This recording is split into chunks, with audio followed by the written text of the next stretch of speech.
Hogan Gidley, White House Principal Deputy Press Secretary. So, Hogan, you heard John and I kind of going back and forth. If you don't read what you can get your hands on, at least you could be, making use of that time. Let's start with Don McGahn and this decision to instruct him not to comply with handing over documents before his testimony later in the month. Is this a final decision? Listen, Don McGahn does not have the legal right to disclose these documents, and Jerry Nadler does not have the legal right to see them. Jerry Nadler knows this. This is all about playing politics. And as John just mentioned, 99% of this report, unredacted, sits right now in a SCIF, a secure location. Not one single Democrat has gone to read it yet. And it's because the Democrats don't care about getting information. They care about getting this president. And that has been very clear from the start of this. The information that came out for everyone in this country to see and understand was there's no collusion, no obstruction. They wanted it to be so true.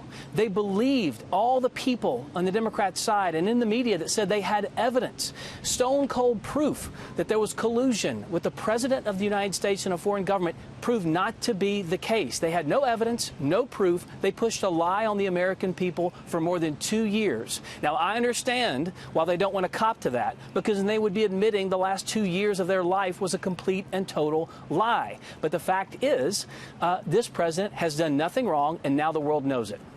I want to get to Speaker Nancy Pelosi and what she had today and get your reaction, ordering Don McGahn not to comply with the subpoena. She tweeted this: from family separation and border security to health care and pre-existing conditions, the Trump administration is standing in the way of countless legitimate efforts by Congress to get Americans answers. This unprecedented stonewalling is unacceptable. And you say what?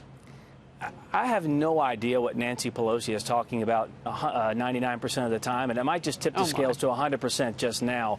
We have been more transparent in this process. We gave over 1.4 million documents, 30-plus hours of just Don McGahn testimony, by the way, to the special counsel, 2,800 subpoenas, 500 witnesses, 500 warrants, 40 FBI agents, 19 attorneys, and a partridge in a pear tree. And we now know there's no collusion and no obstruction. We have been moving the ball forward on countless fronts, whether it's defeating ISIS, remaking the judiciary, changing the tax code, incredible results with the American economy, uplifting people from the bottom of the scale to the top of the scale. And Nancy Pelosi, in the 100-plus days they've had control of the Democrat Congress, has done nothing except play political games, and it's disgusting. Well, and that part about Democrats not reading what is even less redacted than what went out to the public and Congress earlier in a SCIF is something that you really want the American people to know, because they could go down the hall and read some of this. I want to move on. But listen, real quickly, Harris, this isn't oversight.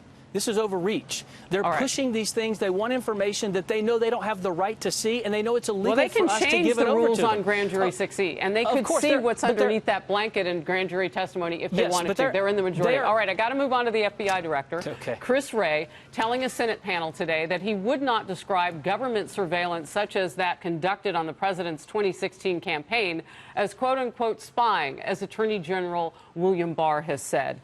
Is this a break between the FBI and the way that the White House sees it? Listen, I think what's more important here is the way that the American people see it, and that's this. We now know someone was sent into the Trump campaign to infiltrate the campaign and get information. We know that a FISA warrant was obtained on a fake, phony, fraudulent dossier.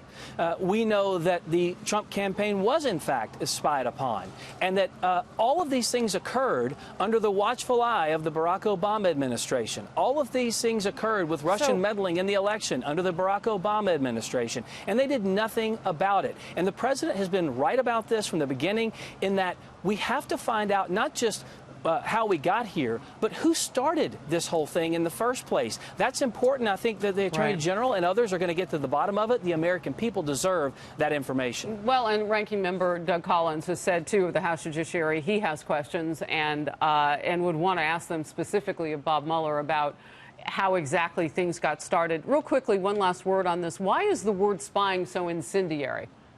I don't know, because Democrats sure have used it for the better part of 2 years as related to the case against Donald Trump. But now when the tide turns and everything looks like it could be the Democrats who are guilty here, they don't want to use the word spying. They're shying away from that. Listen, what do you call it when someone goes and tries to get information? What do you call it when a warrant is obtained on you on fraudulent information? I bet if you asked the majority of the American people, they'd sure call it spying. The American people deserve to know the truth here, and so does Donald Trump, who was spied upon in this campaign. What's interesting about that is what Barr said, and you're continuing to hear it today, that the spying, not necessarily pejorative if in fact it was surveilled legally. So we'll move on now. Republican senators are set to attend a 3 p.m. meeting right behind you there in the White House to talk about the administration's soon-to-be-released immigration plan. What can you tell us about what's upcoming in that meeting and anything about this plan that you can share? Sure. Well, I can't get ahead of the president, as you well know, but I can tell you that we do have a crisis at our southern border, and our immigration system hasn't really been touched since the 1960s. It's time to update it. We've got to protect the American people. And it's funny you talked about Nancy Pelosi saying we haven't done much.